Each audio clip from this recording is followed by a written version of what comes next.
বন্ধুরা, এখানে তোমরা দেখতে পাচ্ছ দুটো পিঁড়ি আছে, সাথে আছে তুলি আর রং।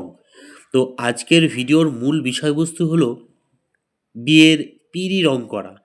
আমি বাড়িতে বসে কিভাবে বিয়ের পিঁড়িতে রং করে ডিজাইন করি সেটাই তোমাদের শেয়ার করছি।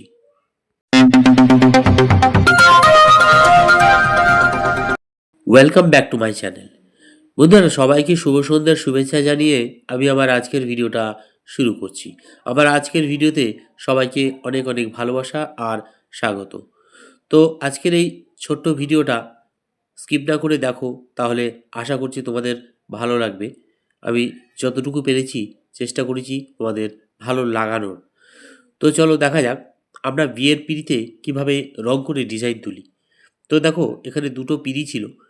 পিঁড়ি দুটোতে প্রথমে লাল রং করে নিয়েছি। অলরেডি আগে থেকেই আমি এক কোট লাল রং করে দিয়েছিলাম, আর এটা আমি দ্বিতীয় কোটের রংটা দিচ্ছি। দ্বিতীয় কোটের রংটা হয়ে গেলে আমি ডিজাইন করব।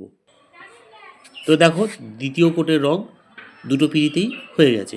এখন আমি এর মধ্যে পেন্সিল দিয়ে প্রথমে ডিজাইন করে নেব, রুল দিয়ে আর কি। তারপর আমি কালার করব। তো চলো ভিডিওটা কন্টিনিউ করতে থাকি।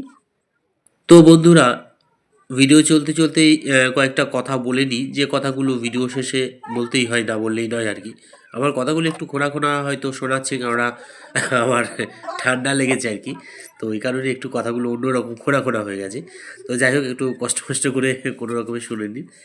তো আমার চ্যানেলে যদি এখনও পর্যন্ত নতুন হয়ে থাকো, যারা এখনও পর্যন্ত আমার চ্যানেলটাকে সাবস্ক্রাইব করে রাখোনি, তাদেরকে অনুরোধ করব অবশ্যই আমার চ্যানেলটাকে সাবস্ক্রাইব করে পাশে থাকা বেল বাটনটাকে অল করে রেখো।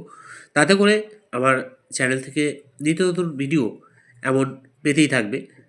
আশা করছি ভালোও লাগবে, আর অনেক শিক্ষণীয় শিক্ষণীয় ভিডিও তোমরা দেখতে পাবে।